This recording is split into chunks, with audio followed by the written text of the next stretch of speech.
The rumors are spreading. The bridge no longer has control of the helm. The captain does not dictate the speed of the ship. The direction the ship is going has nothing to do with our mission, and in fact, the directions are quite arbitrary, changing from one direction to another at a whim. The engine room crew no longer controls the flow of fuel. In fact, they shut the valves off when the captain tried to change course and was forbidden. The valves continue to open anyway. The power of the ship is being dictated by an unknown source. So for all intents and purposes, the boat is dictating what we are going to do. The crew, though, has had enough. If they can no longer control the ship, then they need to abandon it. Surely with no one aboard, the ship will eventually flounder. The men proceed to abandon the ship. Unfortunately, even though it took less than 15 minutes to prepare for launch during abandoned ship drills, the apparatus for lowering the lifeboats wouldn't work, so no one was leaving the ship.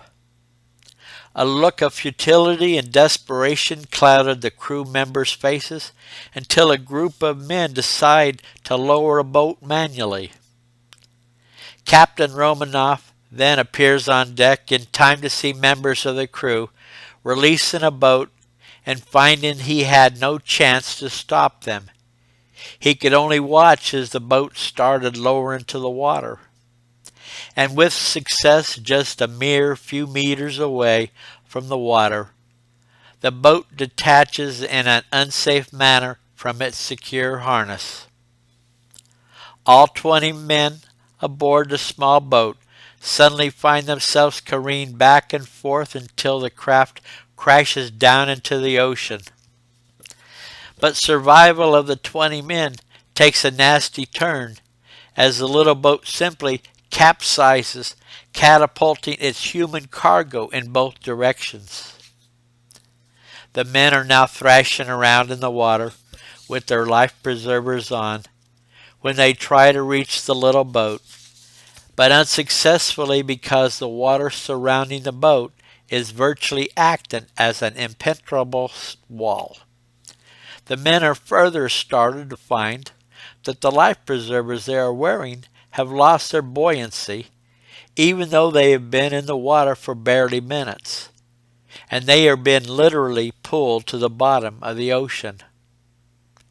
What they cannot see, though, are the sharks that are observed in the distance from the deck of the New Horizon, but for some reason they are not approaching.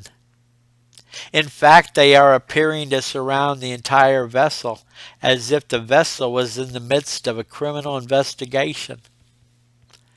One man, though, not realizing the true danger that he and his comrades are facing, understands that the preservers are worthless, takes his off, and finds that he starts to float on the top of the water, while he watches his own preservers sink to the bottom of the sea.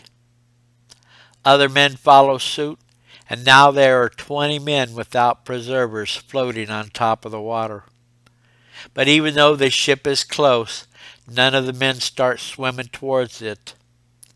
This behavior is even more disturbing because a rescue net has been strung over the side of the ship within sight of the men.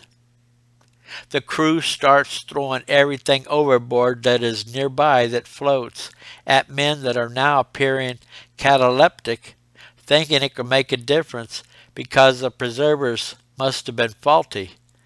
But everything that's thrown that could float lands in the water and suddenly sinks. The only thing not thrown into the water is another man. But it starts out small because one man decides that it is his decision alone to make whether a man lives or dies at sea.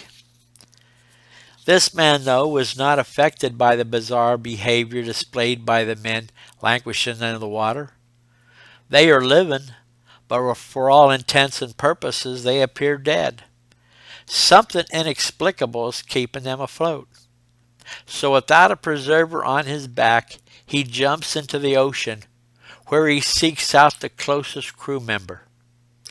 And though everyone watches his heroics, no one is prepared to follow suit until he brings his man back and they start the slow climb up the net covering the side of the ship. 19 more men then jump in, and just as before, they save 19 of their comrades. Their bravado, though, in saving their seaworthy associates does not stop the inexplicable from happening, because once the 20 survivors in total, who have recovered to some extent and are standing on deck, refuse the orders of their commander to go below to get warm and dry off. They are not mutinous and mean, no disrespect.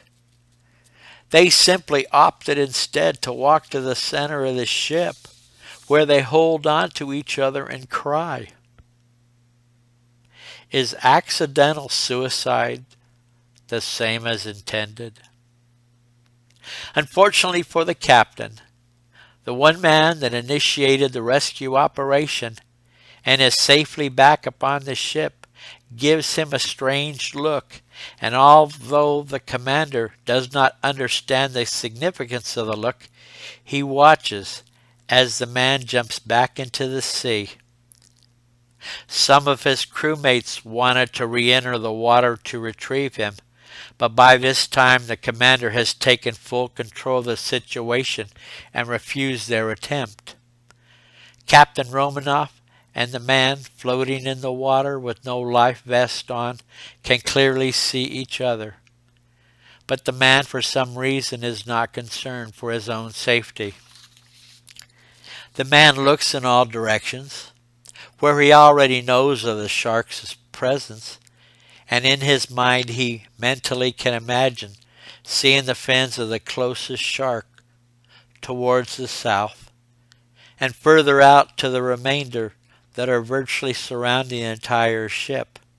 He gazes at the capsized lifeboat that is close to him to the east, where he can perch until rescued, and then back to the tanker itself, which still has the net along the railing to the north.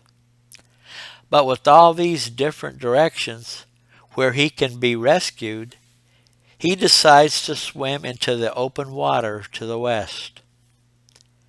His decision is fraught with danger, because he spies a fin or two that pierces the surface of the water in front of him. But his fear of the sharks is less than his desire to succeed.